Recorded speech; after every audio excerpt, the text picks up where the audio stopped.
नमस्कार। आज हम लोग इस वीडियो में पढ़ने वाले हैं बिहार बोर्ड के 10th का साइंस, एनसीईआरटी का साइंस है और इसके सारे ऑब्जेक्टिव क्वेश्चन जितने भी हैं, वो सारे क्वेश्चन आपको इस वीडियो में सॉल्यूशन मिलेगा। आप किसी भी एग्ज़ाम तैयारी करते हैं, Bihar police, Bihar SSC, Bihar BPSC teacher या बीपीएससी यानी किसी भी एग्ज़ाम की तैयारी करते हैं, तो सभी एग्ज़ाम के दृष्टिकोण से ये बेहतरीन वीडियो बनने वाला है, क्योंकि इसमें हम लोग एनसीईआरटी का सारे जो है ऑब्जेक्टिव क्वेश्चन इस वीडियो में सॉल्यूशन करेंगे। अगर अभी तक आप लोग बायोलॉजी का वीडियो नहीं देखे, तो ये वीडियो आप लोग एक बार जाके देख लीजिए, प्लेलिस्ट में अपलोड है। आज हम लोग इस वीडियो में फिजिक्स का क्वेश्चन सॉल्यूशन करेंगे एनसीईआरटी का। तो अगर आप लोग बिहार पुलिस का एग्ज़ाम देने वाले हैं, जो कि सिलेबस चेंज हो गया है, तो उसमें 9th और 10th का ही पूछा जाएगा। तो आप लोग एक बार एग्ज़ाम से पहले ज़रूर रिवीजन करके जाइएगा। सभी क्वेश्चन महत्वपूर्ण है, कोई और वीडियो देखने की आपको आवश्यकता नहीं है। सारे कंटेंट आपको इस वीडियो में फिजिक्स का मिल जाएगा, यानी किसी और वीडियो को आपको देखने की आवश्यकता नहीं है। सारे क्वेश्चन आपको इसी चैनल पर मिलेगा। तो हम लोग इस वीडियो में फिजिक्स का क्वेश्चन सॉल्यूशन करेंगे। 9th और 10th सारे चैप्टर का क्वेश्चन आपको इसी चैनल पर मिलेगा जल्द ही। तो जल्दी से आप लोग इस चैनल से जुड़ जाइए। और बायोलॉजी का क्वेश्चन अपलोड है और इतिहास का क्वेश्चन भी अपलोड कर दिया गया है। 500 क्वेश्चन था और इसका भी वीडियो अपलोड है, आप लोग जाके एक बार देख लीजिएगा। आज हम लोग इस वीडियो में फिजिक्स का क्वेश्चन देखेंगे, तो सभी लोग इस वीडियो को एक लाइक कर दीजिएगा और नए हैं तो चैनल को सब्सक्राइब कर लीजिएगा। सब्सक्राइब करने से दोस्तों ये होगा कि वीडियो जैसे ही नेक्स्ट अपलोड होगा, उसका नोटिफिकेशन आपको मिल जाएगा। अगर आप लोग पीडीएफ लेना चाहते हैं, तो हमारे टेलीग्राम ज्वाइन करके पीडीएफ भी ले सकते हैं। और अदर भी बुक सारे हैं जो कि रेलवे का है। इसमें से अगर किसी भी साथी को पीडीएफ चाहिए, तो हमारे टेलीग्राम ज्वाइन करके ले सकते हैं। चलिए आज हम लोग सॉल्यूशन करेंगे फिजिक्स इस वीडियो में। चलिए दोस्तों, प्रकाश की परावर्तन और अपवर्तन जो है फिजिक्स का प्रथम चैप्टर है और इसका प्रथम क्वेश्चन है कि प्रकाश की किरण गमन करती है। प्रकाश की किरण गमन करती है तो इस सीधी रेखा में गमन करती है। ऑप्शन इसका ये हो जाएगा। सभी क्वेश्चन एनसीईआरटी का है, तो आप लोग वीडियो को प्लीज़ अंत तक बने रहिएगा और एग्जाम से पहले रिविजन जरूर कर लीजिएगा। चलिए, अगला क्वेश्चन है कि प्रकाश का वेग न्यूनतम होता है।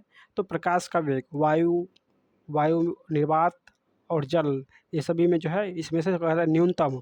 तो जल में जो है सबसे कम हो, सॉरी कांच में सबसे कम होता है। तो इस ऑप्शन इसका डी हो जाएगा, यानी कांच में प्रकाश का वेग सबसे कम होता है और वायु या निर्वात में प्रकाश का वेग सबसे अधिक होता है। तो यहाँ न्यूनतम पूछा है तो कांच हो जाएगा।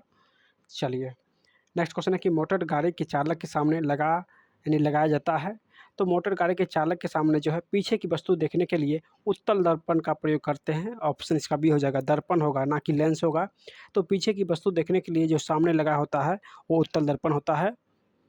चलिए, मोटर कार के हेडलाइट में किसका प्रयोग करते हैं। तो हेडलाइट है, देखिए हेडलाइट जब लगा हुआ रहे तो ये अवतल दर्पण हो जाएगा। ऑप्शन इसका सी हो जाएगा, अवतल दर्पण। चलिए, अगला क्वेश्चन है कि समतल दर्पण द्वारा बना प्रतिबिंब होता है। तो ये समतल दर्पण द्वारा बना प्रतिबिंब काल्पनिक यानी सीधा होता है।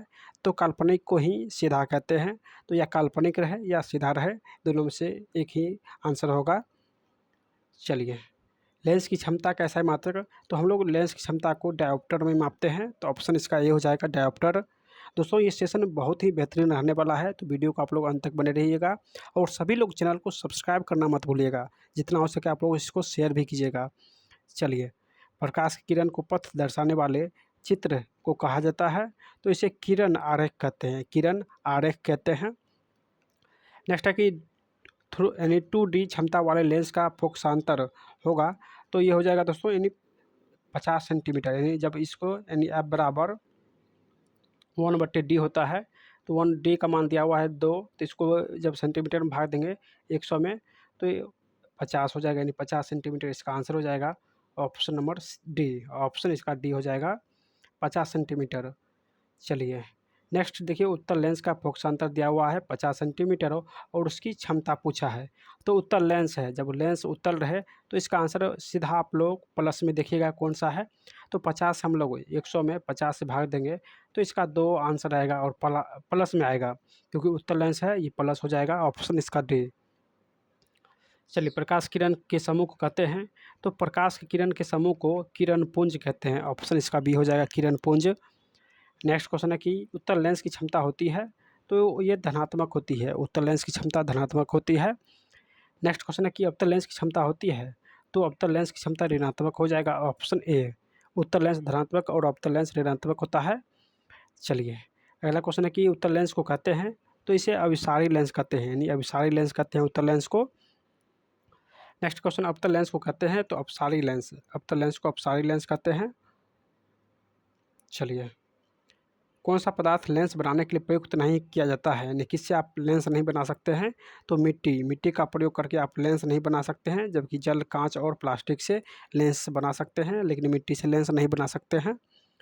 अगला क्वेश्चन है कि किसी दर्पण से हमेशा वस्तु से छोटा प्रतिबिंब बनता है, यानी किस दर्पण में हमेशा वस्तु से छोटा प्रतिबिंब बनता है, तो ये उत्तल उत्तल दर्पण में हमेशा वस्तु से छोटा प्रतिबिंब बनता है। चलिए किस दर्पण से वस्तु का बड़ा प्रतिबिंब बनता है, तो उत्तल में छोटा तो अवतल में बड़ा प्रतिबिंब हो जाएगा, ऑप्शन इसका बी हो जाएगा। चलिए प्रकाश के परावर्तन के कितने नियम है, तो 2 नियम होते हैं, हम सभी लोग जानते हैं 2 नियम होते हैं प्रकाश के परावर्तन के, और अपवर्तन के भी 2 नियम होते हैं। नेक्स्ट क्वेश्चन है कि जब प्रकाश किरण हवा से कांच में प्रवेश करती है तो मुड़ जाती है। दोस्तों ये क्वेश्चन अभी हाल ही में बीपीएससी टीचर में पूछा गया है। जब प्रकाश किरण हवा से कांच में प्रवेश करती है तो ये मुड़ेगी, तो जब कांच में प्रवेश करेगी हवा से, जब कांच में जैसे ये हवा से कांच में प्रवेश करेगी तो ये अभिलंब की ओर मुड़ेगी, अभिलंब की ओर मुड़ेगी, तो इसका आंसर हो जाएगा यानी अभिलंब के निकट आएगा, ऑप्शन इसका बी हो जाएगा। ये कल ही पूछा है बीपीएससी टीचर में। चलिए फोटोग्राफी कैमरा का अभिदृशक होता है, तो फोटोग्राफी जो लेंस होता है उसमें लगा हुआ फोटोग्राफर के कैमरा में वो उत्तल लेंस लगा होता है, ऑप्शन इसका ये हो जाएगा। नेक्स्ट क्वेश्चन है कि 60 मीटर के रूप में प्रयुक्त होता है, तो 60 मीटर के रूप में उत्तल दर्पण का प्रयोग करते हैं, ऑप्शन इसका बी हो जाएगा। देखिए नेक्स्ट क्वेश्चन है कि एक अवतल दर्पण की फोकस दूरी 10 सेंटीमीटर है, तो उसकी वक्रता त्रिज्या, तो वक्रता त्रिज्या इसका 20 सेंटीमीटर हो जाएगा, यानी अवतल दर्पण की फोकस दूरी 10 सेंटीमीटर है तो उसकी वक्रता त्रिज्या जो है वो 20 सेंटीमीटर हो जाएगा, क्योंकि एफ बराबर R/2 होता है, यानी R/2, तो जब फोकस दूरी 10 है तो 10 × 2 10 दूनी 20 हो जाएगा, ऑप्शन इसका बी। निर्गत किरण एवं अभिलंब के बीच के कोण को कहते हैं, तो इसे निर्गत कोण कहते हैं, निर्गत किरण और अभिलंब के बीच के कोण को निर्गत कोण कहते हैं। नेक्स्ट क्वेश्चन है कि सरल सूक्ष्मदर्शी में किसका उपयोग करते हैं, तो ये उत्तल लेंस का प्रयोग करते हैं सरल सूक्ष्मदर्शी में, क्योंकि लेंस जो है आर पार देख सकते हैं, उत्तल दर्पण अगर कहे तो उत्तल दर्पण में आर पार नहीं देख सकते हैं, इसीलिए लेंस का प्रयोग करते हैं और उत्तल लेंस का प्रयोग करते हैं, तो इसका आंसर ऑप्शन डी हो जाएगा। चलिए किस लेंस के द्वारा सिर्फ काल्पनिक प्रतिबिंब बनता है, यानी किस लेंस के द्वारा सिर्फ काल्पनिक प्रतिबिंब बनता है, तो इसका आंसर क्या हो जाएगा, तो ये अवतल लेंस के द्वारा सिर्फ काल्पनिक यानी सीधा प्रतिबिंब बनता है।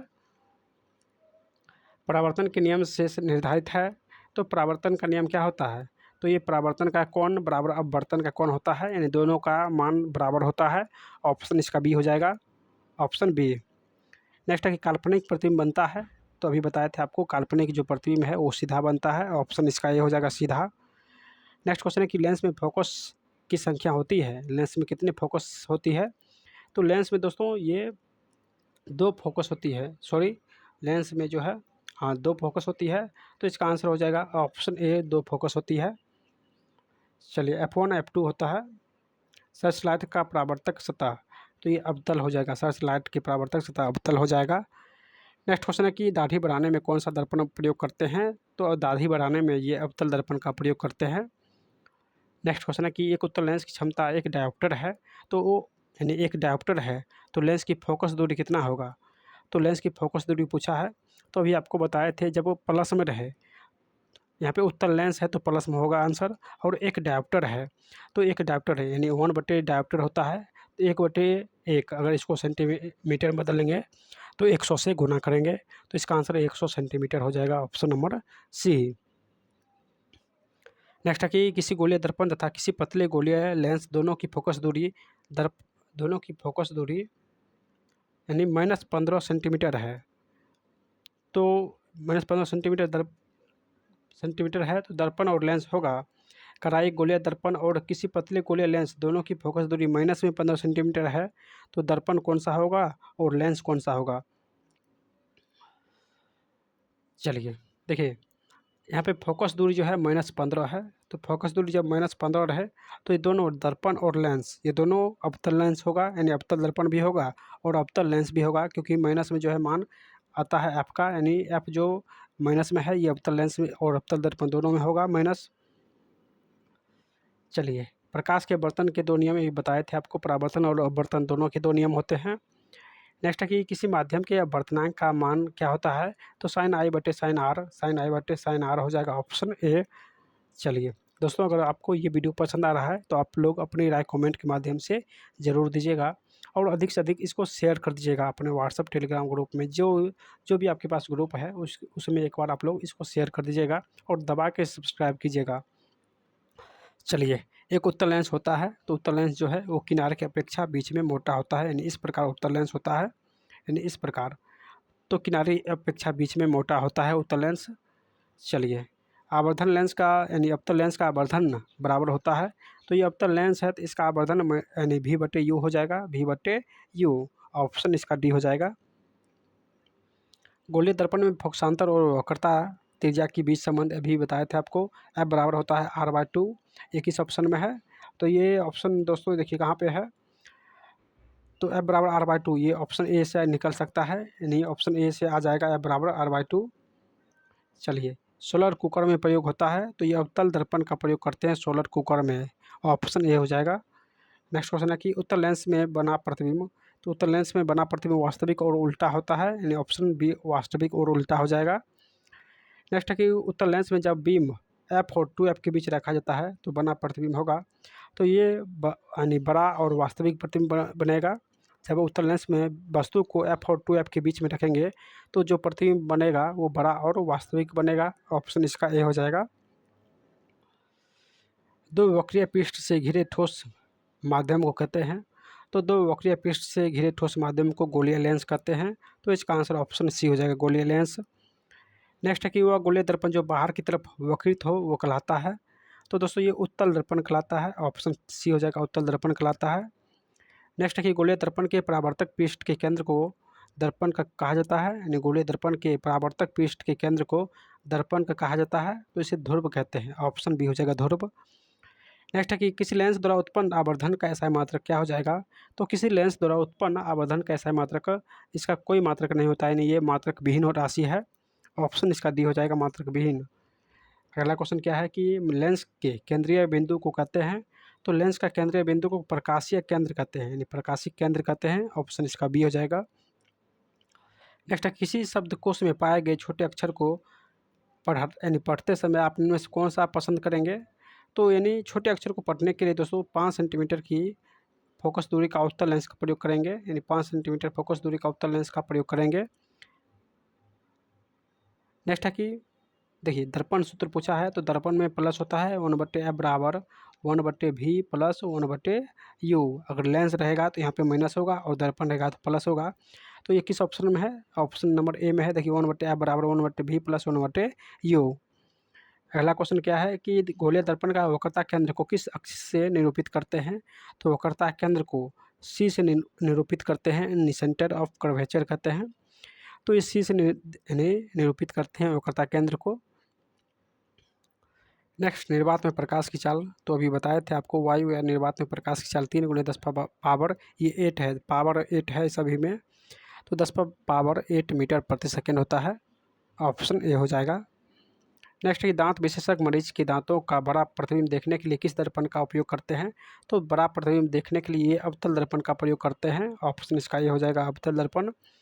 चलिए, नेक्स्ट है पतले लेंस की आवर्धन क्षमता होती है, तो पतले लेंस की आवर्धन क्षमता जो है ये कम होती है, ऑप्शन ए हो जाएगा, कम होती है, यानी पतले लेंस की आवर्धन क्षमता जो है कम होती है, मोटे लेंस की आवर्धन क्षमता वो अधिक होती है, ऑप्शन इसका बी हो जाएगा।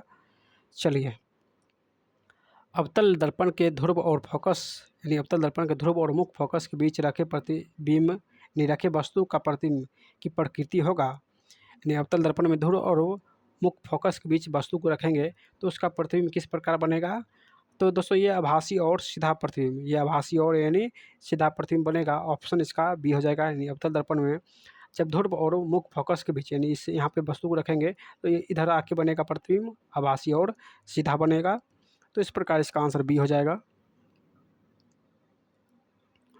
चलिए, उत्तल लेंस के प्रकाशिक केंद्र और मुख्य फोकस के बीच रखे बीम का प्रतिबिंब बीम का यानी वस्तु का प्रतिबिंब की प्रकृति कैसा होगा, तो ये आभासी और सीधा होगा, आभासी और सीधा बनेगा, ऑप्शन इसका बी हो जाएगा। यहाँ पे उत्तल लेंस है, वहाँ पे अवतल लेंस था, यहाँ पे उत्तल लेंस है। तो ये जब हम लोग केंद्र और मुख्य फोकस के बीच रखेंगे तो ये आभासी और सीधा प्रतिबिंब बनेगा। नेक्स्ट कि अवतल दर्पण के मुख्य फोकस पर रखे बीम का प्रतिबिंब की स्थिति होगा तो ये अनंत पर बनेगा, यानी जब मुख्य फोकस पर रखेंगे तो ये प्रतिबिंब अनंत पर बनेगा और अनंत पर रखने पर फोकस पर बनेगा। तो इसका आंसर ऑप्शन सी हो जाएगा, अनंत पर बनेगा। उत्तल लेंस के मुख्य फोकस पर रखे प्रतिबिंब की स्थिति होगा, यानी उत्तल लेंस में मुख्य फोकस पर रखे गए प्रतिबिंब की स्थिति फोकस पर रखेंगे तो अनंत पर बनेगा। ऑप्शन सी हो जाएगा, अनंत पर बनेगा। चलिए, अवतल लेंस के मुख्य फोकस पर रखे बीम की प्रतिबिंब की स्थिति होगी तो ये प्रकाशिक केंद्र और फोकस के बीच बनेगा, यानी अवतल लेंस के मुख्य फोकस पर वस्तु को रखेंगे तो ये प्रकाशिक केंद्र और प्रकाशिक केंद्र और फोकस के बीच प्रतिबिंब बनेगा। अवतल लेंस के सामने अनंत पर रखे बीम की प्रतिबिंब की स्थिति कहाँ बनेगा, तो अगर अवतल लेंस में वस्तु को अनंत पर रखेंगे तो प्रतिबिंब उसका फोकस पर बनेगा, कहाँ पे, तो फोकस पर बनेगा। नेक्स्ट कि अवतल लेंस के सामने अनंत पर रखे बीम का प्रतिबिंब तो ये फोकस पर बनेगा, ऑप्शन डी हो जाएगा, यानी अनंत पर रखने पर फोकस पर बनेगा। नेक्स्ट है कि लेंस के प्रकाशिक केंद्र से गुजरने वाली प्रकाश किरण अपवर्तन के पश्चात लेंस के प्रकाशिक केंद्र से गुजरने वाली प्रकाश किरण जो है वो अपवर्तन के बाद जो है वो बिना विचलन के निकल जाएगी। ऑप्शन इसका क्या हो जाएगा दोस्तों, तो ये 7 रंग में विभक्त हो जाएगा, यानी ये 7 रंग में विभक्त हो जाएगा। यहाँ पे प्रिज्म लिखा हुआ है, 1 मिनट। लेंस के प्रकाशिक केंद्र से गुजरने वाली प्रकाश किरण अपवर्तन के बाद यानी प्रिज्म से ये 7 रंग में विभक्त हो जाएगा। ऑप्शन इसका बी हो जाएगा, ये 7 रंग में विभक्त हो जाएगा। नेक्स्ट क्वेश्चन है कि मुख्य फोकस से गुजरने वाली प्रकाश उत्तल लेंस से अपवर्तन के पश्चात तो ये निर्गत किरण मुख्य अक्ष के समांतर जाती है, निर्गत किरण मुख्य अक्ष के समांतर जाती है। नेक्स्ट है कि मुख्य अक्ष के समांतर आने वाली कोई प्रकाश किरण अवतल लेंस से अपवर्तन के पश्चात तो ये निर्गत किरण मुख्य अक्ष से दूर जाती है, निर्गत किरण मुख्य अक्ष से दूर जाती है। चलिए, नेक्स्ट क्वेश्चन है मानव नेत्र और रंग बिरंग संचार। इसका क्वेश्चन हम लोग सॉल्यूशन करेंगे। फर्स्ट चैप्टर जो है कंप्लीट हो गया है, अब हम लोग सेकंड चैप्टर का सॉल्यूशन करेंगे। ये वीडियो आपको कैसा लगा है आप लोग कमेंट के माध्यम से हमें बता सकते हैं। और हम लोग जल्द ही 9th का भी सारे चैप्टर का जो साइंस का और जो सोशल साइंस है उसका जल्द ही मास्टर वीडियो लाने वाले हैं। तो जितना हो सके आप लोग इस वीडियो को शेयर कीजिए और नहीं तो सब्सक्राइब कीजिए ताकि हर वीडियो का नोटिफिकेशन आपको सबसे पहले मिले। चलिए देखिए, अगला चैप्टर है मानव नेत्र और रंग बिरंग संचार। इसका प्रथम क्वेश्चन है कि मानव नेत्र के किस भाग पर किसी वस्तु का प्रतिबिंब जो है वो बनता है। तो दोस्तों ये रेटिना या डिस्ट पटल पर, रेटिना या डिस्ट पटल पर जो है हमारे आँख के रेटिना या डिस्ट पटल पर प्रतिबिंब बनता है। ऑप्शन इसका डी हो जाएगा। चलिए, तारों के टिमटिमाने की व्याख्या किस सिद्धांत पर आधारित है। तो ये अपवर्तन के सिद्धांत के आधार पर ही तारे जो है टिमटिमाते हुए नजर आते हैं। ऑप्शन इसका ये हो जाएगा। नेक्स्ट है कि नेत्र लेंस की फोकस दूरी अधिक हो जाने से कौन सा दृष्टि दोष होगा, यानी फोकस दूरी अधिक हो जाने पर कौन सा दृष्टि दोष होगा। तो ये दूरदृष्टि दोष, यानी ऑप्शन इसका भी हो जाएगा दूरदृष्टि दोष। फोकस दूरी अधिक होने से दूरदृष्टि दोष हो जाएगा। नेत्र में किसी वस्तु का बना प्रतिबिंब होता है तो ये वास्तविक उल्टा और छोटा प्रतिबिंब बनता है, वास्तविक उल्टा और छोटा प्रतिबिंब बनता है। चलिए, जो नेत्र निकट स्थित वस्तु को स्पष्ट नहीं देख पाता है उसे यानी उस नेत्र में होता है। तो जो निकट को नहीं देख पाता है यानी जो दूर को देखेगा, यहाँ पे उल्टा हम लोग याद करेंगे। जो वस्तु जहाँ से देखेंगे, मान के चलिए हमको दूर को देखना है तो जो दिखाई दे रहा है यानी दूर को दिखाई दे रहा है तो दूरदृष्टि दोष, और निकट को दे रहा है तो निकट दृष्टि दोष। यहाँ पे देखिए, यहाँ पे करा है कि निकट स्थित वस्तु को नहीं देख पाते हैं तो यहाँ पे दूर स्थित वस्तु को देखेंगे तो दूर स्थित वस्तु को देखेंगे तो ये दूरदृष्टि हो जाएगा। तो इसका आंसर यानी ऑप्शन ए हो जाएगा, दूरदृष्टि दोष, क्योंकि इसमें हम निकट को नहीं देख रहे हैं, दूर को देख रहे हैं, इसलिए दूरदृष्टि दोष हो जाएगा। अगर हम लोग दूर को नहीं देख पाते तो उसका आंसर निकट दृष्टि दोष होगा, यानी इसका आंसर ऑप्शन ए हो जाएगा कि निकट को नहीं देखते लेकिन दूर को देखते हैं तो इसीलिए दूरदृष्टि दोष होगा। चलिए, श्वेत प्रकाश किरण जब किसी प्रिज्म से होकर गुजरती है तब जो रंग वर्ण सबसे अधिक विचलित होता है, तो सबसे अधिक जो विचलित होता है वो बैंगनी रंग विचलित होता है, और सबसे कम तो लाल, सबसे कम लाल और सबसे अधिक बैंगनी, यहाँ पे सबसे कम अधिक पूछा है तो सबसे अधिक बैंगनी रंग विचलित होता है। ऑप्शन इसका डी हो जाएगा। चलिए नेक्स्ट क्वेश्चन है कि अवतल लेंस की फोकस दूरी को बदलकर दूर या निकट की वस्तु को साफ साफ देख सकने के आँख को गुण को कहते हैं, तो ये समांजन क्षमता कहते हैं, यानी ऑप्शन इसका बी हो जाएगा, समांजन क्षमता। नेक्स्ट है जरा दृष्टि दोष से पीड़ित व्यक्ति को उपचार किस प्रकार के लेंस से करते हैं, तो उसे बायफोकल लेंस का प्रयोग करते हैं। जो जरा दृष्टि दोष से पीड़ित व्यक्ति है उसका हम लोग दूर यानी उपचार करते हैं बायफोकल लेंस का उपयोग करके। चलिए एक स्वस्थ मानव नेत्र के लिए निकट और दूर बिंदु, तो निकट 25 सेंटीमीटर होता है और दूर अनंत होता है। निकट 25 सेंटीमीटर और दूर अनंत होता है, तो इसका आंसर ऑप्शन डी हो जाएगा, 25 सेंटीमीटर और अनंत। विभिन्न दूरियों पर की यानी विभिन्न दूरी पर की वस्तुओं की प्रतिबिंब को फोकस करने के लिए आँख के लेंस की फोकस दूरी परिवर्तित होती है, तो सिलिया यानी सिलियरी पेशियों के द्वारा जो है परिवर्तित होती है। ऑप्शन इसका सी हो जाएगा, सिलियरी पेशियाँ। चलिए अगला क्वेश्चन है जो नेत्र दूर स्थित वस्तु को स्पष्ट नहीं देख पाता है उसे नेत्र में यानी उस नेत्र में होता है, तो जो दूर को स्पष्ट नहीं देख पाता है, देखिए यहाँ पे आ गया है, जो दूर को नहीं देख पाता है मतलब निकट को देख रहा है, तो ये निकट दृष्टि दोष हो जाएगा। जो दूर को नहीं देख रहा है मतलब निकट को देख रहा है, इसीलिए निकट दृष्टि दोष हो जाएगा। आंसर इसका बी हो जाएगा। किस दृष्टि दोष में किसी वस्तु का प्रतिबिंब रेटिना के आगे बनता है, तो रेटिना के आगे दोस्तों किस दृष्टि दोष में बनता है,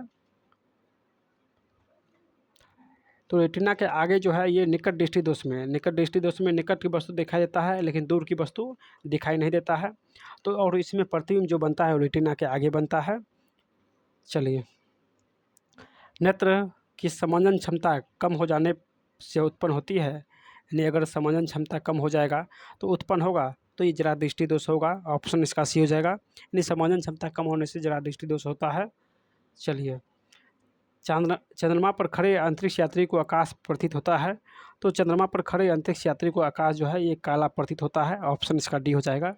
चलिए श्वेत रंग कितने रंगों के मेल से बनते हैं, तो ये श्वेत रंग जो है 7 रंगों के मेल से बनता है। ऑप्शन इसका डी हो जाएगा, 7 रंग।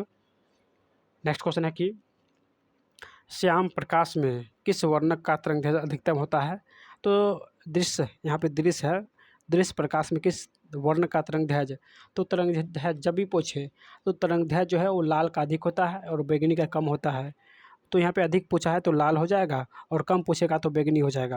यहाँ पे इसका आंसर बी हो जाएगा क्योंकि अधिक पूछा है। इन धनुष का वर्णना किस परिघटना पर आधारित है, तो ये प्रकाश का वर्ण विक्षेपण, प्रकाश का वर्ण विक्षेपण पर आधारित है इन धनुष का बनना। नेक्स्ट है कि जो नेत्र निकट स्थित वस्तु को साफ नहीं देख पाता है वो कौन सा दोष यानी कौन सा दोष होता है, तो जो निकट की वस्तु को साफ नहीं देख रहा है यानी दूर को देख रहा है, तो इसीलिए दूर दृष्टि दोष होगा। ऑप्शन इसका ए हो जाएगा।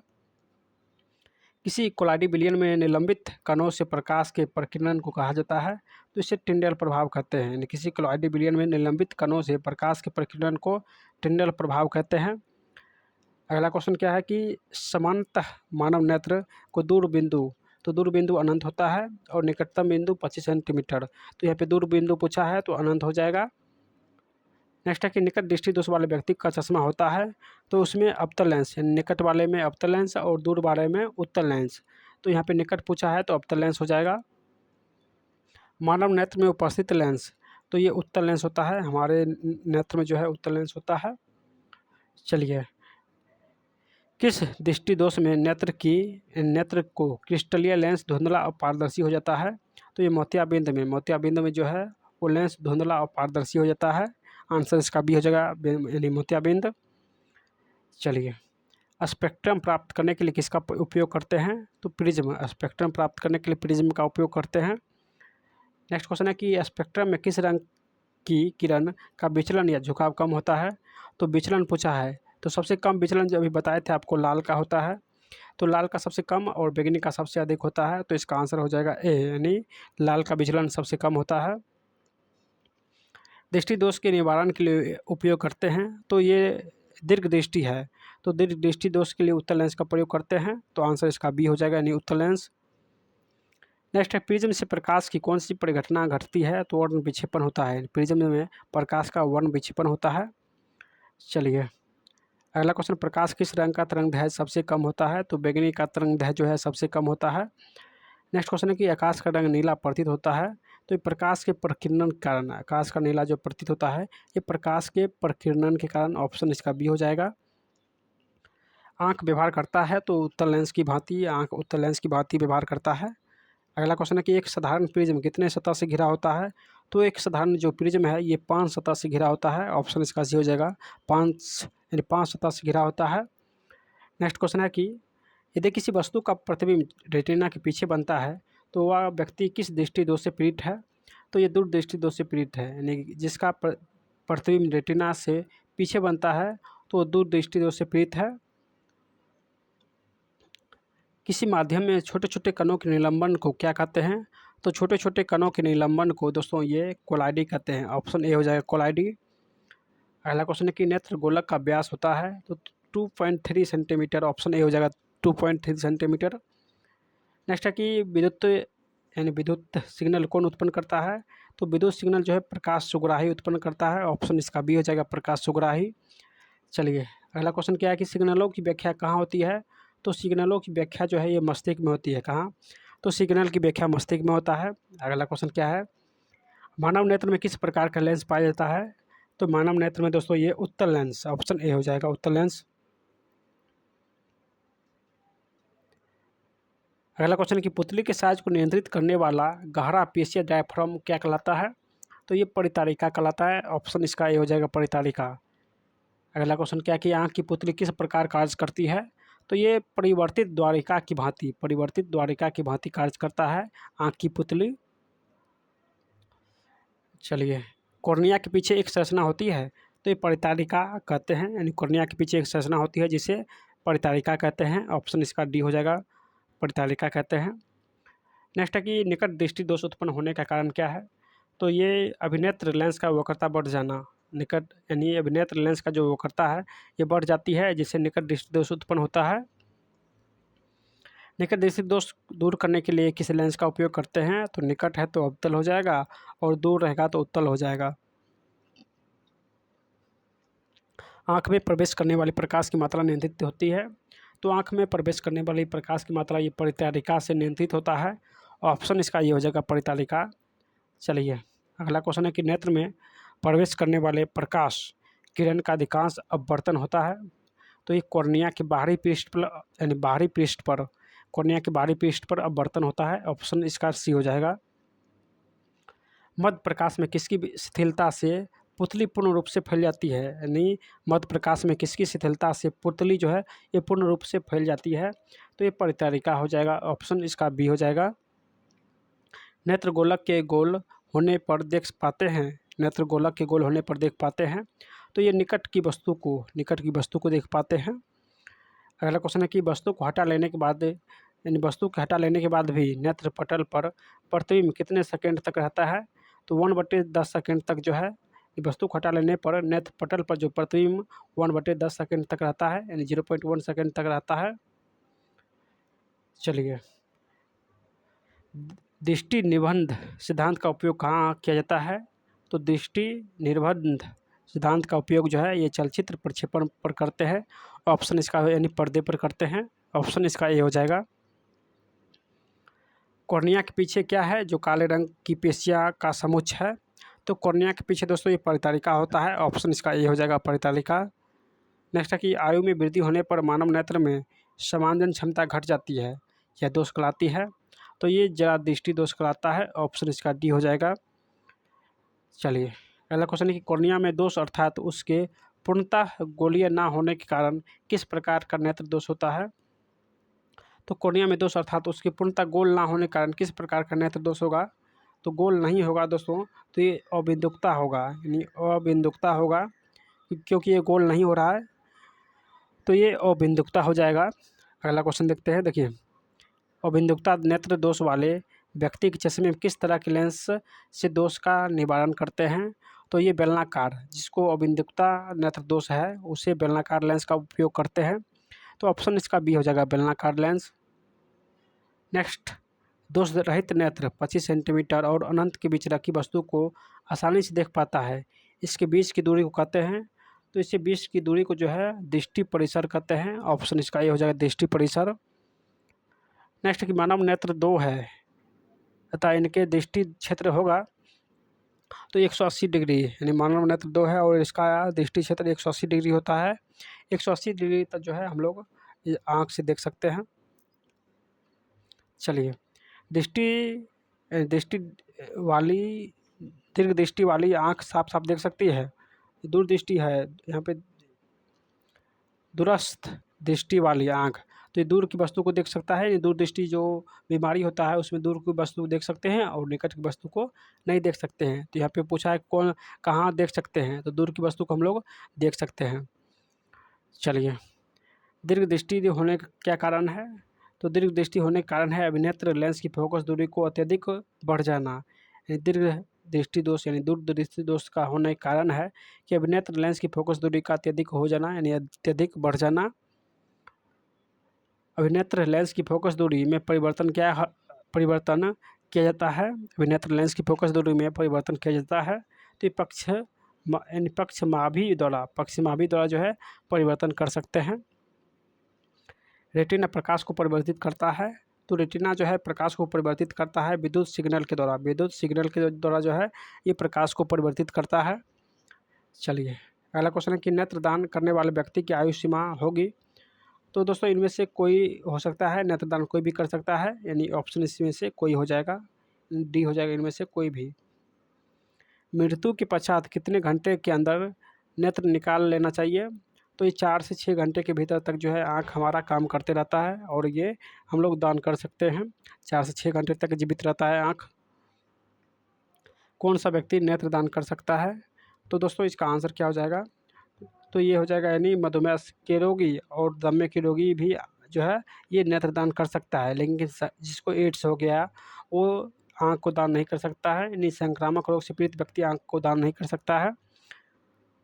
तो इसका आंसर ऑप्शन डी हो जाएगा, यानी बी और सी दोनों।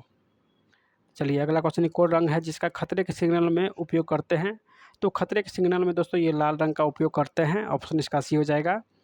अगला क्वेश्चन है कि श्वेत प्रकाश जब प्रिज्म से होकर गुजरता है तो जो रंग सबसे अधिक विचलित होता है, तो सबसे अधिक विचलित बैगनी रंग होता है, अभी आपको बताए थे, तो सबसे अधिक विचलित बैगनी रंग हो जाएगा।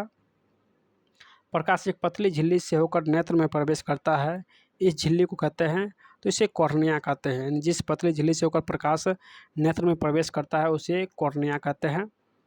अगला क्वेश्चन है कि प्रिज्म से होकर सूर्य के 7 यानी श्वेत प्रकाश गुजरने पर श्वेत प्रकाश 7 रंगों में विच्छेदित हो जाता है, इसमें से लाल रंग के प्रकाश का विचलन है, तो सभी रंगों के क्रम यानी सभी रंगों का क्रम जो है लाल रंग का विचलन जो है होगा तो वो कम होगा। इन जो यहाँ पे लाल रंग का प्रकाशन का विचलन पूछा है, तो इनमें से सभी रंग से कम विचलन होता है, यानी सभी रंगों से कम विचलन होगा, यानी ऑप्शन इसका डी हो जाएगा। जबकि सबसे अधिक जो है हरे रंग में होता है और सबसे कम लाल में, तो लाल रंग में सभी रंगों से कम होता है, यानी डी इसका करेक्ट हो जाएगा। चूजे वेस्ट दृष्टि पटल में कौन सी कोशिकाएँ नहीं होती है, तो ये शंकु कोशिकाएँ, चूजे वेस्ट दृष्टि, यहाँ पे कुछ मिस्टेक है। चलिए, इसमें जो है करा शंकु कोशिकाएँ नहीं होती है, ऑप्शन इसका बी हो जाएगा। अगला क्वेश्चन है क्या है कि सूर्योदय और सूर्यास्त के समय सूर्य का गोल यानी गोला दिखाई देता है, तो ये चपटा दिखाई देता है। सूर्योदय और सूर्यास्त के समय जो है सूर्य ये चपटा दिखाई देता है। नेक्स्ट है कि कांच का बर्तनांक किस वर्ण के लिए अधिकतम है, तो कांच का बर्तनांक जो है ये बैगनी रंग का अधिकतम होता है, ऑप्शन इसका सी हो जाएगा, यानी बैगनी रंग का बर्तनांक जो है वो सबसे अधिक होता है। लाल गुलाब को हरे प्रकाश में देखने पर कैसा प्रतीत होगा, तो ये काला प्रतीत होगा। प्रकाश का प्राथमिक वर्ण, तो प्रकाश का प्राथमिक रंग 3 होता है, लाल, हरा और नीला, ये तीनों रंग जो है प्रकाश का प्राथमिक रंग है, बाकी सभी जो है वो द्वितीय रंग है। चलिए, पेशियों के शिथिल होने पर अभिनेत्र लेंस की फोकस दूरी लगभग होता है, तो 2.5 होता है, 2.5 सेंटीमीटर 2.5 सेंटीमीटर। अगला क्वेश्चन है कि अति सूक्ष्म कण किस तरह के प्रकाश को प्रकीर्णन करते हैं। तो अति सूक्ष्म कण जो है ये नीला रंग को प्रकीर्णित करते हैं। ऑप्शन इसका सी हो जाएगा, नीला रंग। नेक्स्ट है कि किसी प्रिज्म से होकर गुजरने वाली प्रकाश के लिए आपतन कोण आई और अपवर्तन कोण आर हो तो निर्गत कोण का मान क्या होगा। तो निर्गत कोण का मान जो है ये एल आई के बराबर है, यानी एल आई के बराबर होगा। ऑप्शन इसका डी हो जाएगा। वास्तविक सूर्यास्त और आभासी सूर्यास्त के बीच लगभग कितने समय का अंतर होता है। तो ये 2 मिनट का अंतर होता है, यानी सूर्योदय और सूर्यास्त के समय जो है 2 मिनट का अंतर होता है, जो हम लोग पहले दिखाई देता है। ऑप्शन इसका बी हो जाएगा। उदय और अस्त होते समय सूर्य दिखाई देता है, तो ये लाल, उदय और अस्त के समय सूर्य लाल दिखाई देता है, क्योंकि लाल रंग का तरंगदैर्घ्य जो है वो सबसे अधिक होता है। अगला क्वेश्चन है कि एक एंगस्ट्रॉम का मान तो 10⁻−10 होता है, ये एक एंगस्ट्रॉम का मान है। ऑप्शन इसका ए हो जाएगा। चलिए, प्रिज्म से प्रकाश की कौन सी परिघटना घटती है।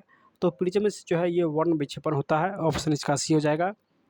अगला क्वेश्चन है कि नेत्र लेंस की फोकस दूरी अधिक हो जाने से कौन सा दृष्टि दोष होता है।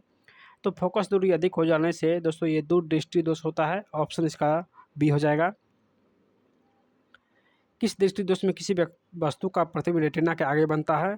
तो ये निकट दृष्टि दोष में रेटिना के आगे बनता है, निकट दृष्टि दोष में, और रेटिना के पीछे बनता है दूर दृष्टि दोष में। इस दोनों क्वेश्चन को आप लोग ध्यान रखिएगा। रेटिना के अगर आगे बनेगा तो निकट दृष्टि दोष, और रेटिना के पीछे बनेगा तो दूर दृष्टि दोष। तो इसका आंसर ऑप्शन ए हो जाएगा। चलिए, नेत्र की समंजन क्षमता कम हो जाने से उत्पन्न होता है।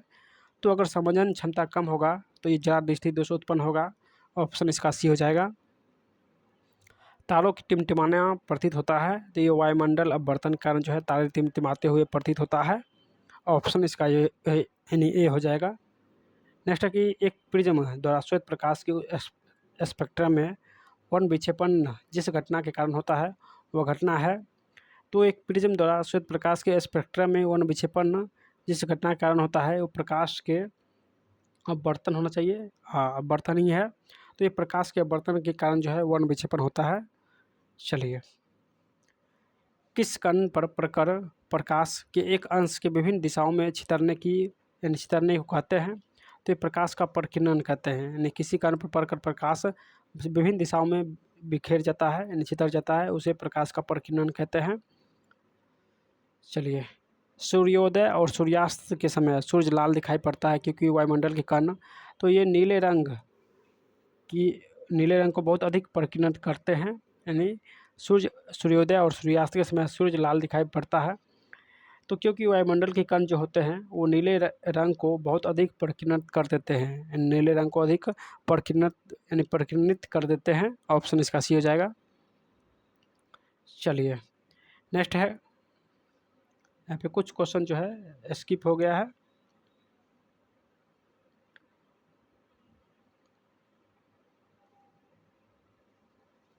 चलिए हम लोग देखते हैं। देखिए,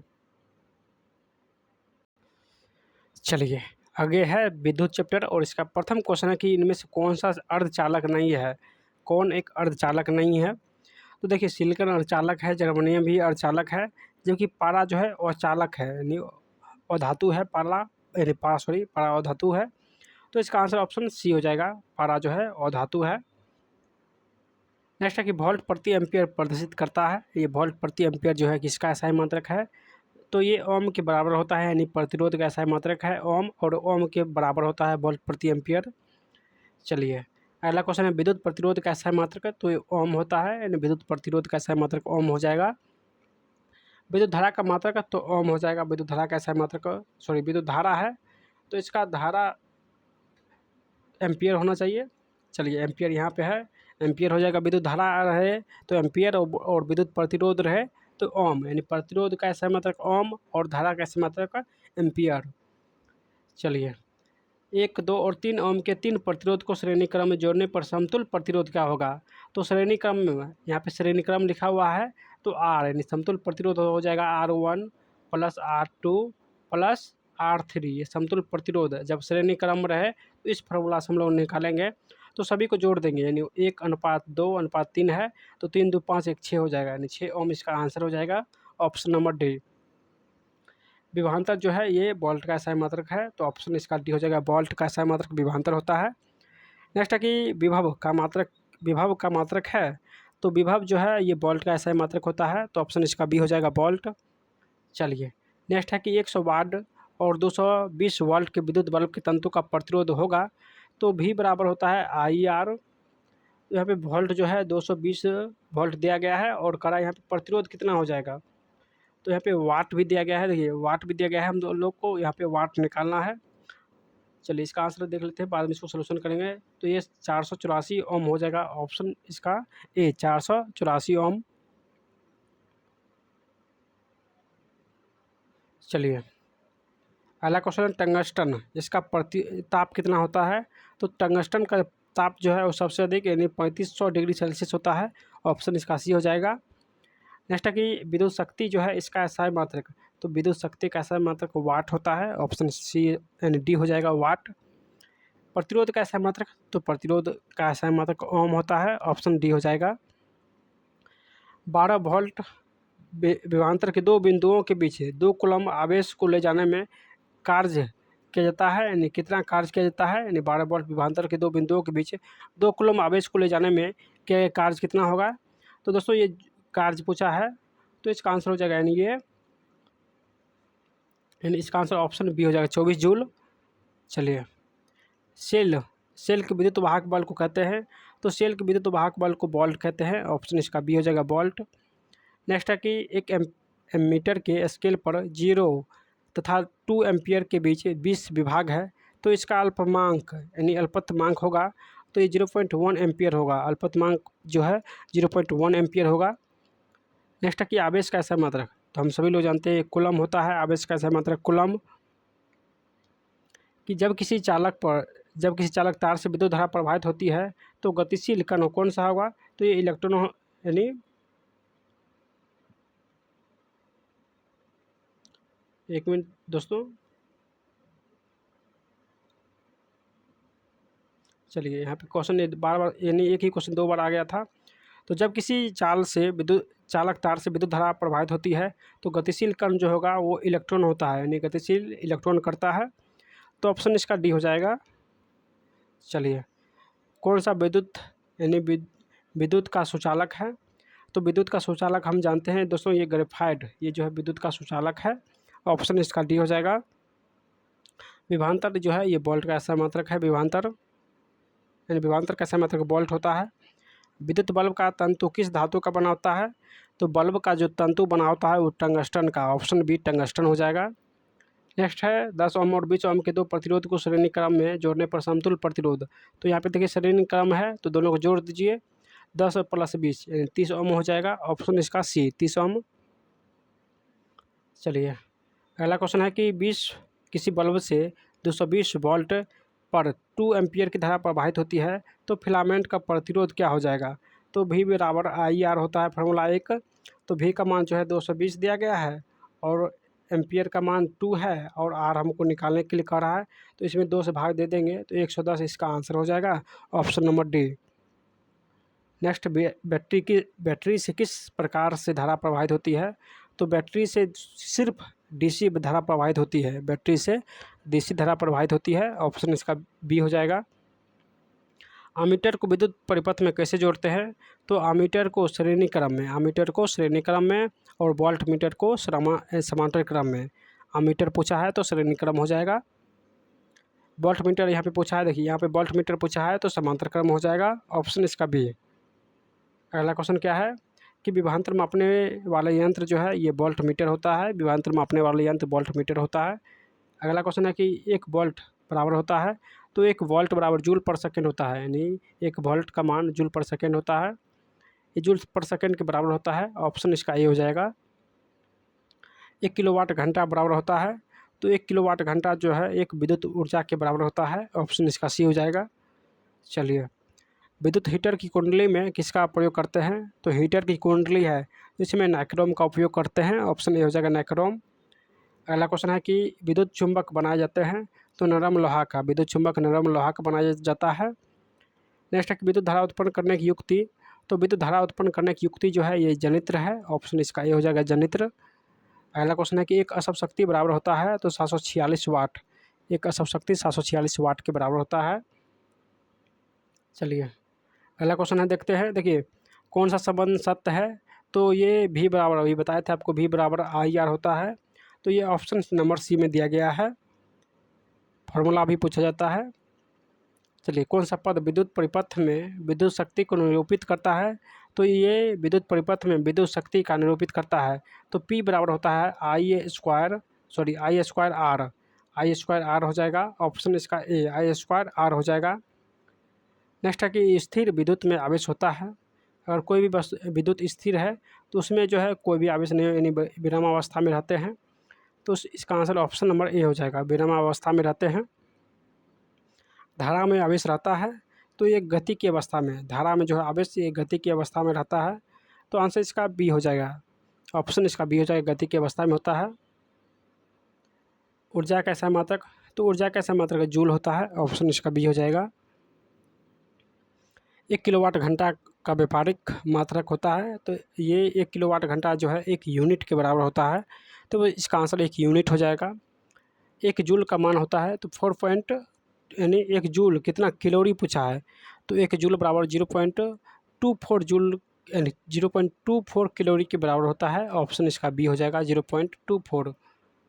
अगला क्वेश्चन है कि शुष्क सेल में ऋण इलेक्ट्रोड किस धातु का होता है, तो शुष्क सेल में ऋण इलेक्ट्रोड जो है ये जस्ता का होता है। ऑप्शन इसका बी हो जाएगा। शुष्क सेल में धन इलेक्ट्रोड किस धातु का होता है, तो शुष्क सेल में धन इलेक्ट्रोड जो है दोस्तों ये किस धातु का होता है, तो ये कॉपर का होता है। ऑप्शन इसका ये हो जाएगा, कॉपर, कार्बन। यहाँ पे धन पूछा है, तो ऊपर में दोस्तों ऋण पूछा था, तो ऋण जो है,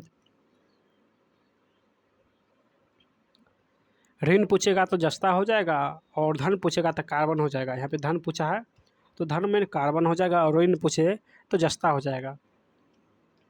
चलिए किसी कुंडली का प्रतिरोध ज्ञात करने का सूत्र, तो V बराबर आई आर होता है। V बराबर आई आर, तो हम लोग यहाँ से R निकालेंगे तो R बराबर V/I हो जाएगा। ये किस ऑप्शन में है, तो ये ऑप्शन नंबर बी में है, ऑप्शन नंबर बी में है। चलिए अगले क्वेश्चन देखते हैं। बिजली के फ्यूज का तार बना होता है, तो बिजली के फ्यूज का तार तांबा और टीन का बना होता है। फ्यूज तांबा और टीन का बना होता है। ऑप्शन इसका बी हो जाएगा। एक इलेक्ट्रॉन वोल्ट बराबर होता है, तो 1.6 गुने 10⁻−19 जूल, ये हो जाएगा ऑप्शन नंबर ए, 1.6 गुने 10⁻−19 जूल के बराबर होता है एक इलेक्ट्रॉन वोल्ट। अगला क्वेश्चन क्या है कि एक MA यानी एम्पियर एक मीटर एम्पियर कितने बराबर, यानी किसके बराबर होता है, तो 1 मीटर जो है 10⁻−3 एम्पियर के बराबर होता है। ऑप्शन इसका ये हो जाएगा। चलिए एक म्यू यानी 1 माइक्रोन जो है कितने एंगस्ट्रम के बराबर होता है, तो एक माइक्रोन कितने एम्पियर के बराबर होता है, तो 10⁻6, 1 माइक्रोन का मान 10⁻6 होता है। चलिए चालक में इलेक्ट्रॉन तभी गमन कर सकता है जब चालक की अनुदिश विद्युत ध्रुवक के अंतर में होता है, विद्युत दाब के अंतर में होता है। तो जब चालक में इलेक्ट्रॉन तभी गमन करता है जब चालक के अनुदिश विद्युत दाब में अंतर होता है। ऑप्शन इसका बी हो जाएगा। नेक्स्ट है कि क्यू आवेश विभवांतर भी से प्रभावित हो तो क्या कार्य क्या हो जाएगा, तो जब क्यू आवेश विभवांतर भी से प्रभावित हो तो क्या कार्य क्या होगा, तो V गुने क्यू यानी आवेश गुने विभवांतर हो जाएगा। क्या कार्य आवेश गुने से विभवांतर होता है, तो इसका आंसर ऑप्शन नंबर सी हो जाएगा। सेल बाहरी परिपथ में जिस प्लेट से धारा भेजती है उस सेल को कहते हैं, तो जिस सेल से धारा यानी जिस प्लेट से धारा भेजती है उस सेल को धन ध्रुव कहते हैं, यानी धन ध्रुव कहते हैं।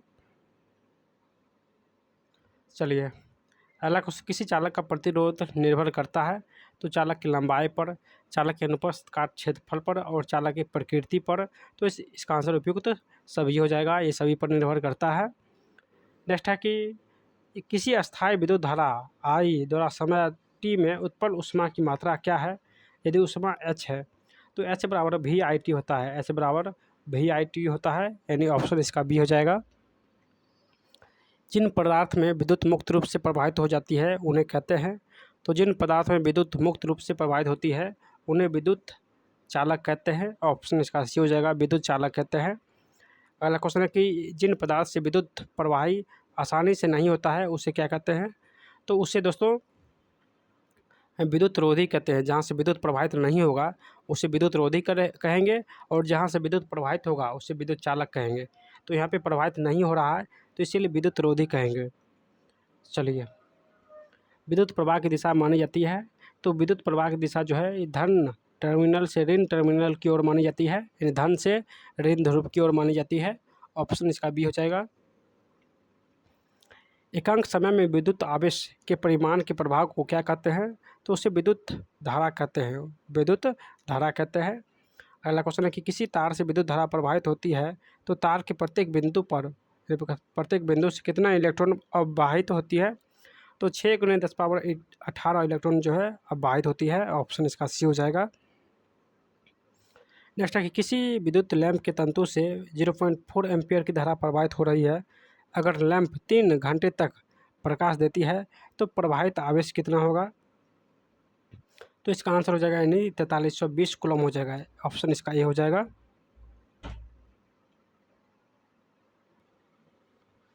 चलिए, अगला क्वेश्चन है कि किसी विद्युत परिपथ में परिपथ के प्रतिरोध को परिवर्तित करने के लिए किस युक्ति का उपयोग करते हैं?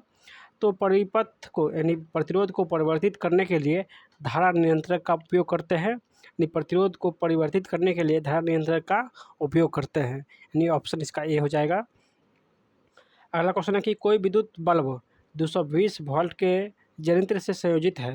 यदि बल्ब से 0.50 एम्पियर विद्युत धारा प्रवाहित होती है तो बल्ब की शक्ति क्या हो जाएगा?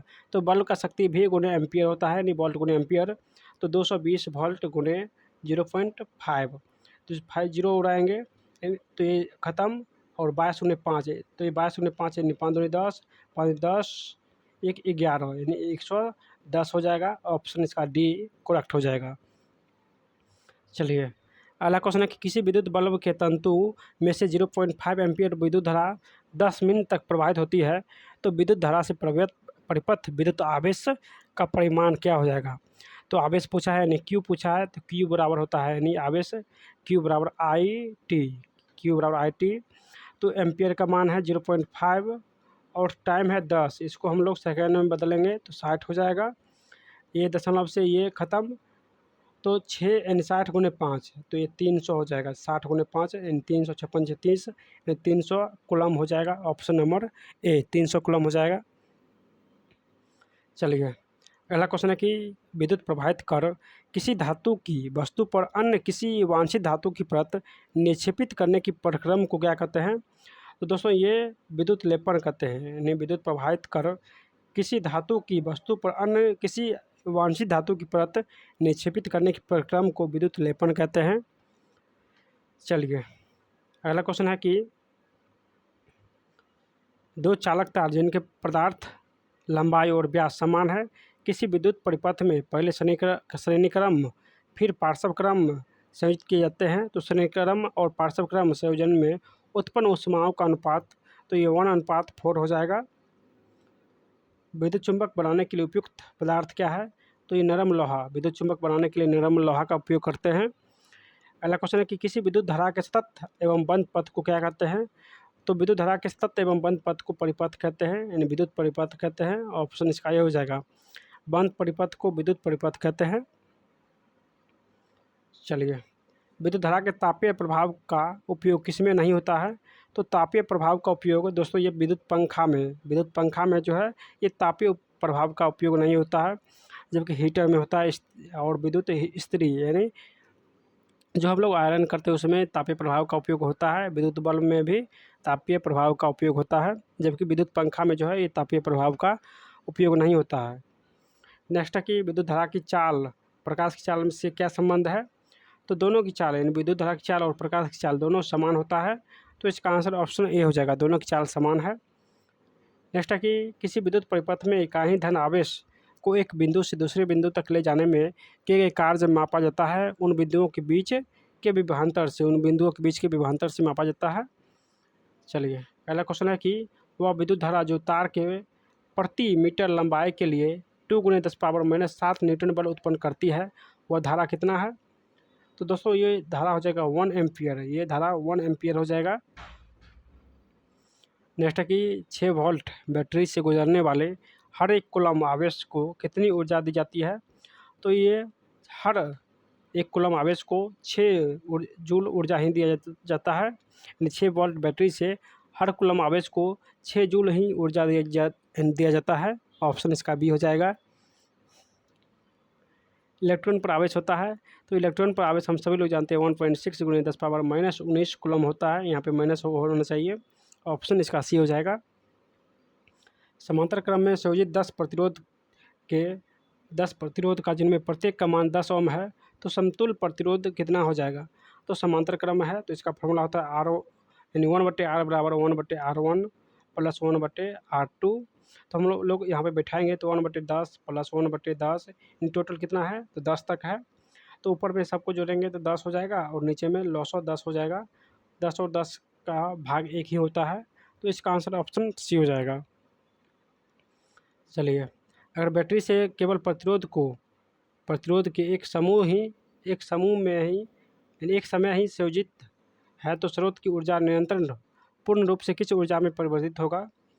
तो ये हो जाएगा दोस्तों ये तापीय ऊर्जा में, यानी बैटरी से केवल प्रतिरोध के एक समय ही संयोजित है, तो स्रोत की ऊर्जा नियंत्रण पूर्ण रूप से ये तापीय ऊर्जा में परिवर्तित होगा। ऑप्शन इसका बी हो जाएगा। चलिए, अगला क्वेश्चन, धातुओं तथा मिश्र धातुओं की प्रतिरोधकता बहुत कम होती है, जिसका परस्पर मान होगा। तो इसका परस्पर मान जो है दोस्तों ये हो जाएगा 10⁻−8 2 मीटर से 10⁻6 ओम मीटर तक। ऑप्शन इसका ए हो जाएगा। अर्धचालक का ताप बढ़ने पर उसका प्रतिरोध, तो ताप बढ़ाएंगे तो उसका प्रतिरोध जो है अपरिवर्तित रहेगा। अर्धचालक के ताप बढ़ाने पर उसका प्रतिरोध जो है वो यहाँ पे कम होना चाहिए, यहाँ पे अपरिवर्तित दिया है लेकिन कम होना चाहिए। यदि चांदी के तार का ताप बढ़ाया जाए तो उसका प्रतिरोध क्या होगा? तो चांदी के तार का ताप बढ़ाने से उसका प्रतिरोध जो है वो बढ़ेगा, यानी ताप बढ़ाने से प्रतिरोध बढ़ेगा, क्योंकि चांदी जो है वो धातु है। चलिए, नेक्स्ट है R1 और R2 दो प्रतिरोध समांतर श्रेणी में जुड़े हुए हैं, तो समतुल्य प्रतिरोध, तो यहाँ पे समांतर पूछा है, तो समतुल्य प्रतिरोध जो है वो कम हो जाएगा, यानी दोनों प्रतिरोध से कम होगा, तो प्रत्येक से कम हो जाएगा। इसका आंसर यानी ऑप्शन सी हो जाएगा, ऑप्शन सी, क्योंकि यहाँ पे 1/r बराबर 1/r1 प्लस 1/r2 हो जाएगा। यहाँ से दोनों यानी यहाँ से जो निकलेगा यानी R1 गुने R2/R1 प्लस R2, ये इसका फॉर्मूला यहाँ से निकलेगा, तो इसका मान होगा यानी प्रत्येक प्रतिरोध से कम हो जाएगा। चलिए, नेक्स्ट है कि यदि 4 समान प्रतिरोध के श्रेणी क्रम में जोड़ा जाता है तो उसका तुल्य प्रतिरोध 20 ओम है, तो प्रत्येक प्रतिरोध का मान क्या होगा?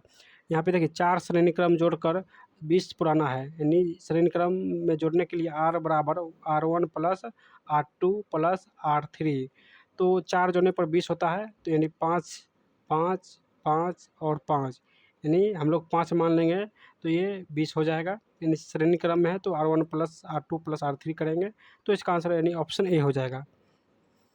धातुओं में धारावाहक होते हैं, तो धारावाहक जो होते हैं धातु में ये मुक्त इलेक्ट्रॉन होते हैं। ऑप्शन इसका बी, मुक्त इलेक्ट्रॉन। एक बल्ब से मिनट में यानी 1 मिनट में 120 कूलम आवेश प्रवाहित हो रहा है, तो विद्युत धारा का मान क्या हो जाएगा? तो V बराबर यहाँ पे Q बराबर IT पूछा है, Q बराबर IT और 120 यहाँ पे दिया गया है, और टाइम हमको कितना दिया गया है? यहाँ पे 2 मिनट होना चाहिए, यहाँ पे 2 मिनट होना चाहिए, तो 2 गुने I, 2 से हम लोग भाग देंगे, मिनट दिया गया है तो 60 से गुना करेंगे, सॉरी 1 मिनट, यहाँ पे 120 वोल्ट है कूलम है, तो Q बराबर IT, तो 120 हो गया, और टाइम 1 मिनट है यानी 60 हो जाएगा। टाइम का हम लोग सेकेंड में निकालेंगे तो 1 मिनट का 60, और आई हमको निकालना है, तो 60 दूनी 120 यानी एम्पियर जो है ये 2 एम्पियर हो जाएगा। ऑप्शन इसका बी। नेक्स्ट है किस उपकरण में धन और ऋण का चिन्ह नहीं होता है, यानी किस में धन और ऋण का चिन्ह नहीं होता है? तो एक कुंडली में धन और ऋण चिन्ह नहीं होता है। नेक्स्ट, लंबाई बढ़ने से तार का प्रतिरोध जो है क्या होता है, तो लंबाई बढ़ाएंगे तो तार का प्रतिरोध भी बढ़ेगा। ऑप्शन इसका ये हो जाएगा। चलिए अगला क्वेश्चन है कि यदि 5 समान प्रतिरोध के समांतर क्रम में जोड़ने पर उसका तुल्य प्रतिरोध 10 ओम है तो प्रत्येक प्रतिरोध का मान क्या हो जाएगा, तो यानी 1/10 तुल्य प्रतिरोध 1/10 है और 5 समान प्रतिरोध है तो R1 सभी समान है, 1/R सभी समान है, तो हम लोग यानी टोटल हो जाएगा इतना, तो 5/R और 1/10, तो यहाँ से R का मान निकल जाएगा, कोने कोने गुना करेंगे तो R का मान टोटल 50 निकलेगा, यानी ऑप्शन इसका ए हो जाएगा। नेक्स्ट है कि समांतर क्रम में संयोजित प्रतिरोध की संख्या घटने के उपरांत संयोजित प्रतिरोध का कुल प्रतिरोध क्या होगा, तो समांतर क्रम में संयोजित प्रतिरोध की संख्या घटने के उपरांत संयोजित प्रतिरोध का कुल प्रतिरोध जो है वो बढ़ेगा, यानी ऑप्शन इसका ए हो जाएगा। 20 डिग्री सेल्सियस पर सिल्वर का विद्युत प्रतिरोध होता है। 20 डिग्री सेल्सियस पर सिल्वर का विद्युत प्रतिरोध कितना हो जाएगा, तो ये 1.6 × 10⁻⁻8 ओम मीटर होगा, यानी 1.6 × 10⁻8 ओम मीटर। नेक्स्ट, परिपथ में कितने अनुमानतक का फ्यूज उपयोग किया जाता है जबकि 220 वोल्ट और 1 किलोवाट का विद्युत उपयुक्त होता है, तो इसमें 5 एम्पियर का उपयोग करते हैं। परिपथ में किन्हीं दो बिंदुओं के बीच का विभवांतर मापा जाता है, तो दो बिंदु के बीच विभवांतर जो है ये वोल्ट मीटर से मापते हैं, ऑप्शन इसका बी हो जाएगा। चलिए किसका अर्थ जल होता है, तो ये हाइड्रो का अर्थ जल होता है। नेक्स्ट है कि ताप बढ़ने पर चालक का प्रतिरोध क्या होता है, तो ताप बढ़ाएंगे तो चालक का प्रतिरोध भी जो है वो बढ़ेगा, ऑप्शन इसका सी ए हो जाएगा, यानी ताप बढ़ाने से प्रतिरोध भी बढ़ेगा। नेक्स्ट कि रेशम द्वारा रगड़ने पर कांच की छड़ में उत्पन्न आवेश, रेशम के द्वारा रगड़ने पर कांच पर उत्पन्न आवेश क्या होगा, तो छड़ है तो छड़ पर धन आवेश होगा और रेशम पर ऋण आवेश होगा। नेक्स्ट है कि ऊन द्वारा एबोनाइट की छड़ के रगड़ने पर एबोनाइट की छड़ पर उत्पन्न होता है, तो ये ऋण आवेश उत्पन्न होता है, यानी एबोनाइट की छड़ पर ऋण आवेश उत्पन्न होता है। नेक्स्ट है कि दो आवेशित वस्तुओं पर लगने वाले बल पर कौन सा नियम लागू होगा, तो ये कूलॉम का नियम लागू होगा, यानी दो आवेशित वस्तुओं पर लगने वाले बल पर कूलॉम आवेश लागू होगा। कूलॉम के नियम से के का यानी कूलॉम के नियम में के को क्या कहते हैं, तो के जो है समानुपातिक स्थिरांक होता है। नेक्स्ट है कि दो आवेशों के बीच किस प्रकार का बल होता है, तो एक प्रतिकर्षण बल होता है, दो आवेशों के बीच जो है प्रतिकर्षण बल होता है। नेक्स्ट है कि विजातीय आवेश के बीच किस प्रकार का बल होता है, तो इसमें आकर्षण बल हो जाएगा, विजातीय आवेश के बीच आकर्षण बल होता है। क्या प्रोटॉन आवेशन प्रक्रिया में भाग लेता है, तो नहीं, यानी प्रोटॉन आवेशन क्रम में भाग नहीं लेता है, तो ऑप्शन इसका ए हो जाएगा। रासायनिक ऊर्जा का कुछ भाग खर्च होता है, यानी रासायनिक ऊर्जा का कुछ भाग खर्च होता है, तो ये यांत्रिक ऊर्जा के रूप में रासायनिक ऊर्जा का कुछ भाग खत्म होता है, ऑप्शन इसका ए हो जाएगा। चलिए विभवांतर किसमें गति प्रदान करता है, तो गति प्रदान करता है ये इलेक्ट्रॉन में, विभवांतर जो है इलेक्ट्रॉन में गति प्रदान करता है। नेक्स्ट है सेल के भीतर होने वाली रासायनिक अभिक्रिया सेल के दो टर्मिनलों के बीच उत्पन्न करता है, तो ये विभवांतर उत्पन्न करता है। नेक्स्ट है कि किसी चालक में प्रवाहित धारा के लिए ओम का नियम लागू होता है, तो ओम का नियम जो है ये जब चालक के ताप अचर होता है तब जो है ओम का नियम लागू होता है। चलिए नेक्स्ट चैप्टर है विद्युत धारा के चुंबकीय प्रभाव, और इसका प्रथम क्वेश्चन है कि विद्युत धारा किस सिद्धांत पर कार्य करता है, तो विद्युत फ्यूज जो है ये ऊष्मीय सिद्धांत पर कार्य करता है, ऑप्शन इसका ये हो जाएगा। नेक्स्ट है कि 1 किलोवाट घंटा किसके बराबर होता है, तो 3.6 × 10⁻6 जूल के बराबर होता है। अगला क्वेश्चन है कि विद्युत घंटे किस प्रभाव पर कार्य करता है, तो ये चुंबकीय प्रभाव पर कार्य करता है विद्युत घंटे। नेक्स्ट है कि लघुपथन के समय परिपथ में विद्युत धारा का मान होगा, तो लघुपतन के समय विद्युत धारा का मान जो है वो बहुत अधिक बढ़ जाएगा। नेक्स्ट डायनेमो का सिद्धांत आधारित है, तो डायनेमो का जो सिद्धांत है ये विद्युत धारा के चुंबकीय प्रभाव यानी विद्युत चुंबकीय प्रेरणा पर आधारित है। डायनमो से किस प्रकार का धारा प्राप्त होती है? तो इन्हें दोनों धाराएं डीसी और एसी दोनों धाराएं प्राप्त होती है। नेक्स्ट क्वेश्चन है कि विद्युत बल्ब में कौन सी गैस भरी होती है? तो निष्क्रिय गैस यानी आर्गन गैस भरी होती है, निष्क्रिय गैस भरी होती है। नेक्स्ट क्वेश्चन है कि भारत में उत्पादित प्रतिवर्ती विद्युत धारा की आवृत्ति होती है? तो ये एसी यानी भारत में जो है एसी का मान वो 50 हर्ट्ज होता है। ऑप्शन इसका ए हो जाएगा, यानी 50 हर्ट्ज होता है भारत में एसी। हमारे देश में विद्युतमय तार एवं उदासीन तार के बीच कितना विभवांतर होता है? तो ये 220 वोल्ट विभवांतर होता है, यानी विद्युतमय और उदासीन तार के बीच जो है टोटल 220 वोल्ट होता है। विद्युतमय तार किस रंग का होता है? तो विद्युतमय तार जो है ये लाल रंग का होता है, यानी विद्युत वाला जो तार होता है जिससे धारा प्रवाहित होती है वो लाल रंग का होता है। नेक्स्ट क्वेश्चन है कि घरेलू विद्युत परिपथ में उदासीन तार का रंग, तो उदासीन तार का रंग काला होता है, ऑप्शन सी काला हो जाएगा। नेक्स्ट क्वेश्चन है कि चुंबकीय क्षेत्र का SI मात्रक, तो टेस्ला होता है चुंबक क्षेत्र का SI मात्रक टेस्ला। विद्युत चुंबक प्रेरणा की खोज किसने किया? तो फैराडे ने, विद्युत चुंबक प्रेरणा की खोज फैराडे ने किया। अगला क्वेश्चन है कि दी गई वोल्टा के स्रोत से जुड़े किसी चालक में प्रति सेकंड उत्पन्न ऊष्मा होती है? तो किसी चालक में प्रति सेकंड उत्पन्न ऊष्मा धारा के वर्ग के व्युत्पन्न धारा के वर्ग के ये समानुपाती होती है, धारा के वर्ग के समानुपाती होती है। उत्पन्न ऊष्मा धारा के वर्ग के समानुपाती होते हैं। चलिए, कौन निम्नलिखित पदार्थ में कौन चुंबकीय पदार्थ नहीं है? तो पीतल जो है ये चुंबकीय पदार्थ नहीं है। अगला क्वेश्चन क्या है कि पृथ्वी का विभव होता है? तो पृथ्वी का विभव जो है ये शून्य होता है, ऑप्शन सी शून्य हो जाएगा। चुंबक बल क्षेत्र का SI मात्रक, तो चुंबक बल क्षेत्र का जो SI मात्रक होता है न्यूटन प्रति एम्पियर मीटर, ऑप्शन डी चुंबकीय बल क्षेत्र का SI मात्रक न्यूटन प्रति एम्पियर मीटर। अगला क्वेश्चन क्या है कि चुंबकीय क्षेत्र के प्रभाव में विद्युत धारा, तो विद्युत धारा जो है ये चुंबक पर बल यानी चालक पर बल उत्पन्न होता है। चुंबकीय क्षेत्र के प्रभाव में विद्युत धारा चालक पर बल उत्पन्न करता है। चुंबक द्वारा धारावाही चालक पर लगाए गए बल की दिशा ज्ञात की जाती है। तो फ्लेमिंग के वामहस्त नियम से जो है बल की दिशा ज्ञात करते हैं, ऑप्शन इसका ए हो जाएगा। नेक्स्ट विद्युत मोटर को चलाया जाता है, तो AC से DC में, विद्युत मोटर को AC से DC में चलाया जाता है, ऑप्शन इसका सी हो जाएगा।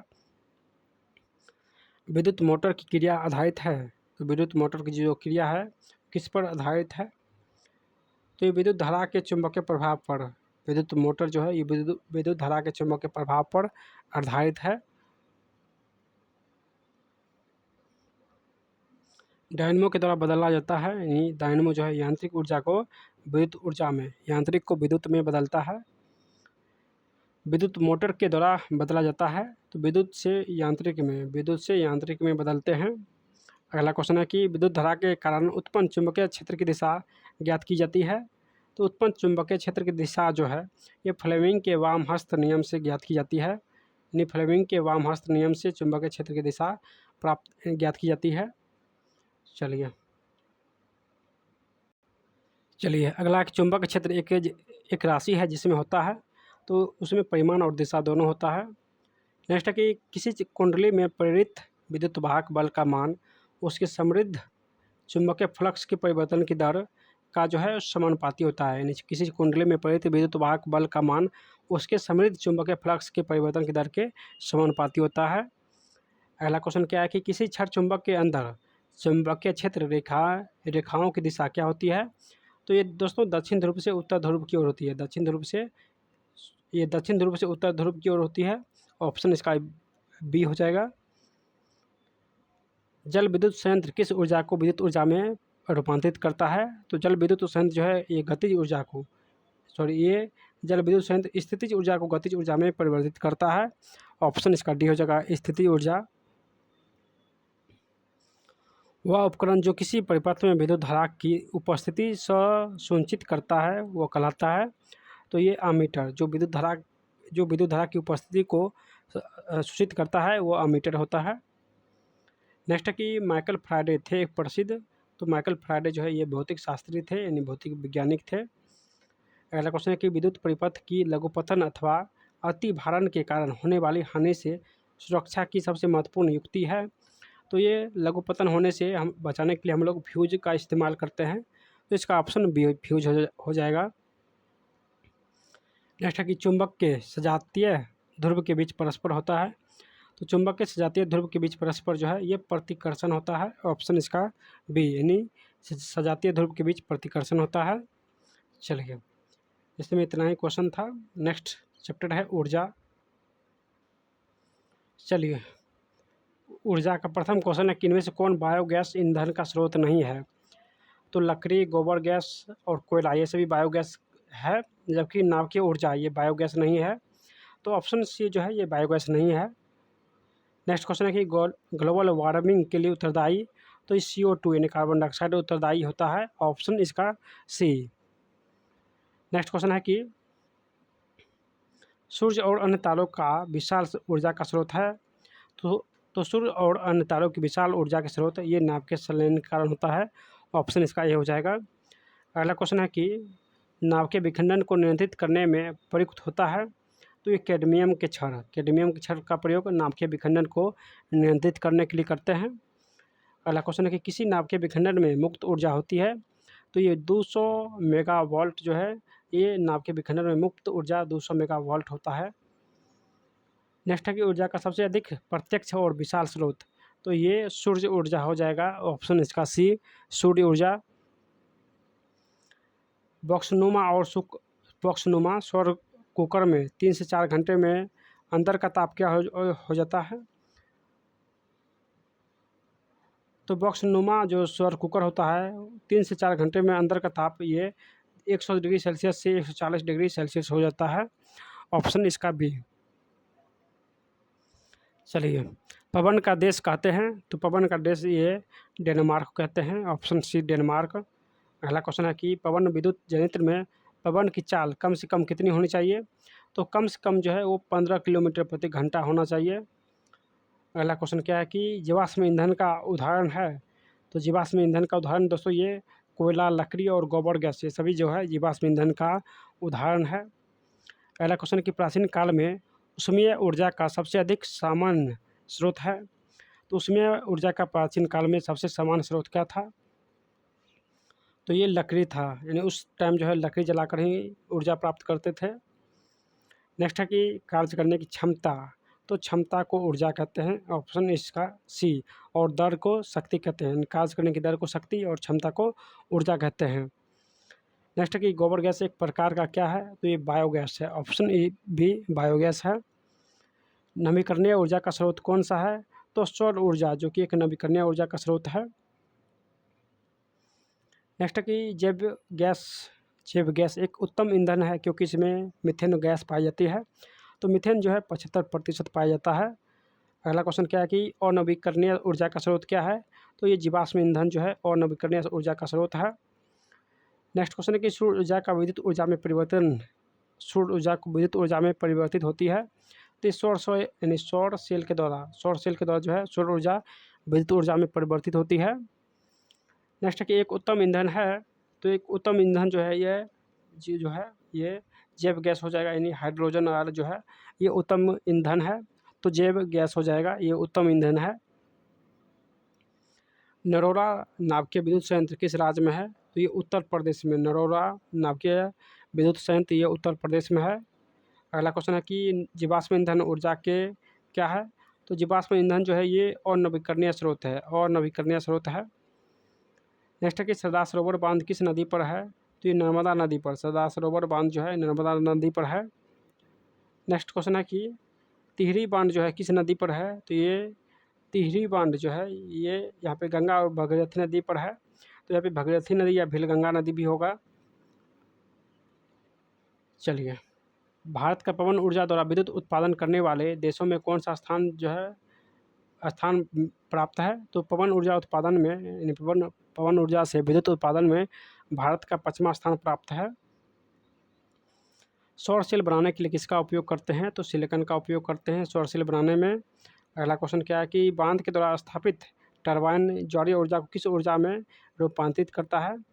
तो ये विद्युत ऊर्जा में, यानी सौर सेल से, यानी बांध के द्वारा स्थापित टरबाइन जो है जौलीय ऊर्जा को ये विद्युत ऊर्जा में परिवर्तित करता है। अगला क्वेश्चन क्या है कि देखिए, अगला क्वेश्चन है कि OTEC विद्युत संयंत्र केवल तभी परिचालित होते हैं जब महासागर के पृष्ठ पर जल का ताप तथा 2 किलोमीटर तक की गहराई पर जल के ताप में अंतर हो। तो इसका आंसर यानी 20 डिग्री सेल्सियस हो जाएगा। हाइड्रोजन बम जो है किस अभिक्रिया पर आधारित है? तो नाभिकीय संलयन पर, नाभिकीय संलयन पर आधारित है। अगला क्वेश्चन है कि तारापुर नाभिकीय विद्युत संयंत्र किस राज्य में है? तो ये महाराष्ट्र में। तारापुर कहाँ है? तो महाराष्ट्र में है। नेक्स्ट क्वेश्चन है कि राणा प्रताप सागर नाभिकीय विद्युत संयंत्र जो कहाँ है? तो ये राजस्थान में, राणा प्रताप सागर राजस्थान में है। अगला क्वेश्चन है कि कल्पक्कम नाभिकीय विद्युत संयंत्र किस राज्य में है? तो ये तमिलनाडु में, कल्पक्कम जो है ये तमिलनाडु में स्थित है। चलिए, काकरापारा नाभिकीय विद्युत संयंत्र जो है ये गुजरात में, काकरापारा नाभिकीय संयंत्र जो है ये गुजरात में स्थित है। ऑप्शन इसका सी हो जाएगा, गुजरात। केगा जो है नाभिकीय विद्युत संयंत्र कहाँ है? तो केगा ये कर्नाटक में है, केगा कर्नाटक में स्थित है। ऑप्शन इसका बी हो जाएगा। तो दोस्तों इसमें इतना ही क्वेश्चन था, यानी हम लोग आज फिजिक्स का सारे क्वेश्चन सोल्यूशन कर लिए हैं। अब हम लोग नेक्स्ट जो है केमिस्ट्री करेंगे और बायोलॉजी का वीडियो अपलोड है, अभी तक आप लोग बायोलॉजी का नहीं देखें तो प्ले लिस्ट में जाके देख सकते हैं। ये फिजिक्स का था। अब हम लोग नेक्स्ट केमिस्ट्री का वीडियो जो है अपलोड करेंगे नेक्स्ट जो है टाइम। तो अभी तक आप लोग इस वीडियो को लाइक नहीं किए तो सभी लोग लाइक करके चैनल को सब्सक्राइब कर लीजिएगा, ताकि नेक्स्ट वीडियो जैसे ही आए उसका नोटिफिकेशन आपको मिल जाए। तो सभी लोग जितना हो सके चैनल को सब्सक्राइब कीजिए। अगर आपको इसमें से किसी भी बुक का या इसका PDF चाहिए तो आप हमारे टेलीग्राम ज्वाइन करके PDF भी प्राप्त कर सकते हैं। तो ज़रूर आप लोग टेलीग्राम ज्वाइन कीजिएगा, वहाँ पे बहुत सारे PDF भी आपको मिलेगा। तो सभी लोग चैनल को सब्सक्राइब करके टेलीग्राम ज्वाइन कर लीजिएगा। मिलते हैं दोस्तों नेक्स्ट वीडियो में, तब तक बाय।